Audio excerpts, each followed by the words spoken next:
Hello everyone. My name is Toni and I will be talking about OpenTofu providers and testing. And actually let's try to hit two birds with the same stone, so combining these two instead of drawing the distinction. Let's start by looking at the system our providers are part of. Then we'll be looking at testing pyramid that we already saw earlier today and discuss challenges on applying it to the provider code. And finally, let's see what kind of validations we can do against our OpenTofu provider and with our OpenTofu provider against the target system we are using. And it's late afternoon, so I don't have any code snippets. Let's try to keep it simple and easy for the last lightning talk. So if you think about the system or OpenTofu provider is part of, we will start from our OpenTofu configuration. On the left side of this slide, my right, your left, hopefully I got that correct. And OpenTofu will then read your configuration as an input to the OpenTofu. And then OpenTofu will invoke your provider and using the protocol version 5 or 6, communicate with the provider. And well, even if you are developing a provider, you probably are not very familiar with the protocol because it's all hidden behind libraries. And then your provider is responsible for talking to your API, which then deploys the actual resource. And at first glance, this seems like a very easy system to test.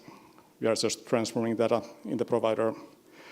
But the problem comes from the non-independent nature of the software. The provider is only intended to be executed through OpenTofu or Terraform.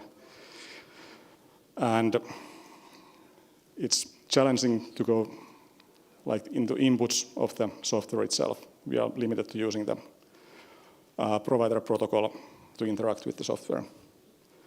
Another similar system could be a web user interface of your cloud or whatever you're managing with OpenTofu.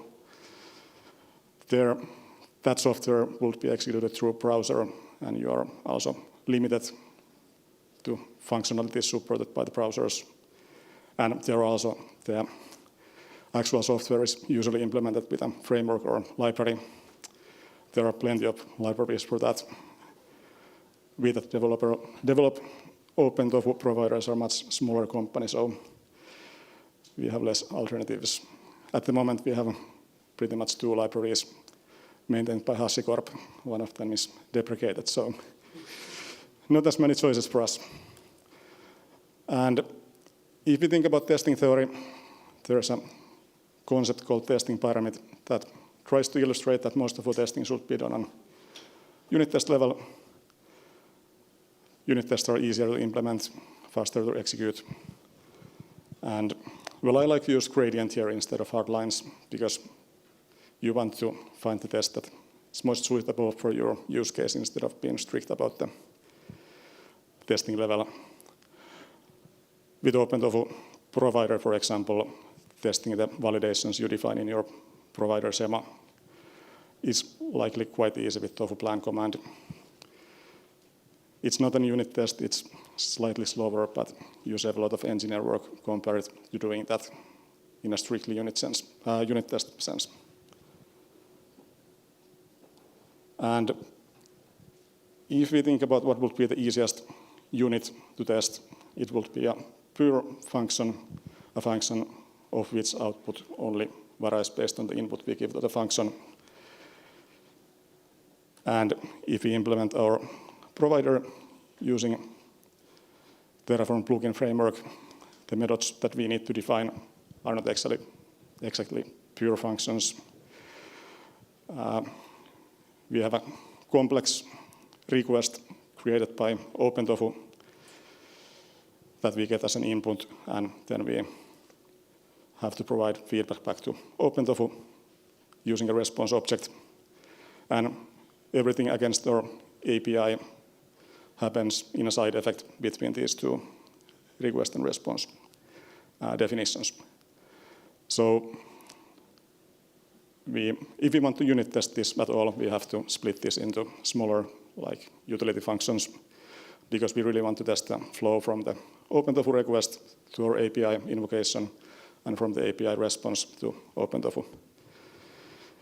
And even if we do that, we have a challenge of building the test data, because OpenTofu does a lot before we get the request. There are plan modifiers, validations. So we have a challenge of building the request if we want to unit test these methods. And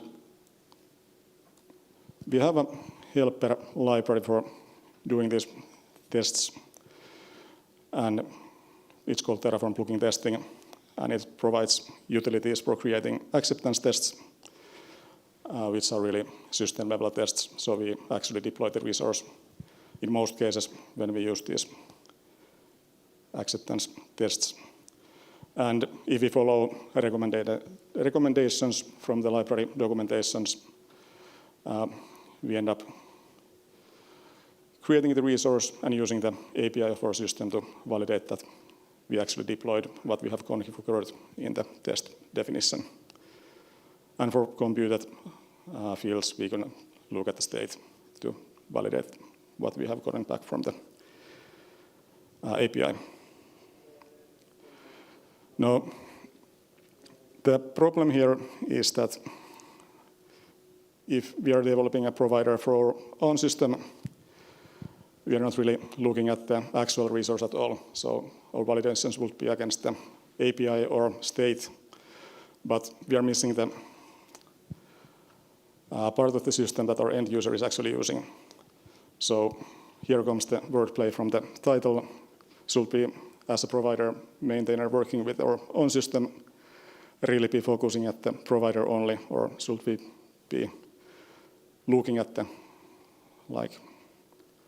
right side of this equation here, so from provider to our actual resource. And if you go back to the comparison against web applications or web user interfaces, it's a common best practice there to do testing from end user's perspective instead of relying on test IDs or anything test specific. And let's look at a few examples how we could do those system-level validations in our testing when testing OpenTofu providers or testing our actual system using the OpenTofu provider we are testing. Now, if we deploy a virtual machine or server, it's a very simple thing to do usually. It will take about 10 seconds, 15 seconds, depending on your target environment. And then if you only validate the state you get from the OpenTofu, you're really doing unit test level validation. And it's not very good for testing the provider, because your provider could be replaced with something that passes through configuration to your state. So you're not really testing the provider at all. And even if you look at your API, you might see that the server is up and running. You know the IP address. But that's not really how your end user will be using the server. To simulate the end user behavior, we could, for example, take an HTTP request or SSH connection to the server and actually test that the server has been provisioned correctly. Then we can use the server interfaces, for example, to test the host name, verify that Cloud Init has run successfully. And these would be examples of explicit system-level validations. Now, if we have a bit more complex scenario, we probably do a lot of implicit validations as well. For example, if we deploy a Kubernetes cluster with worker nodes that only have private network interfaces, we would need some networking, probably a router or gateway or load balancer for the Kubernetes deployment to even go through. So we have implicitly validated that the networking stuff works. And to make it, take the next step, we could use, for example, ephemeral resource or data source to configure a Kubernetes provider in the same test case and deploy something inside the cluster to actually verify that the cluster works. For example, Hello World application that we can then connect to with an HTTP request and get more like end-user-like validation that our system works.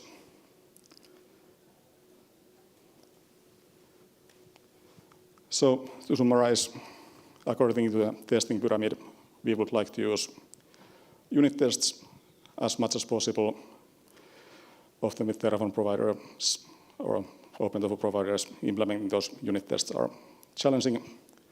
Next best thing would be to use plan-only acceptance tests.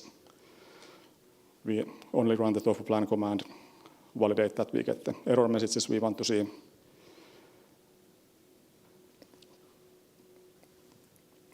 And then when running the acceptance tests, we want to actually validate the whole system. Because we are running a system level test, if we don't skip the last part, we are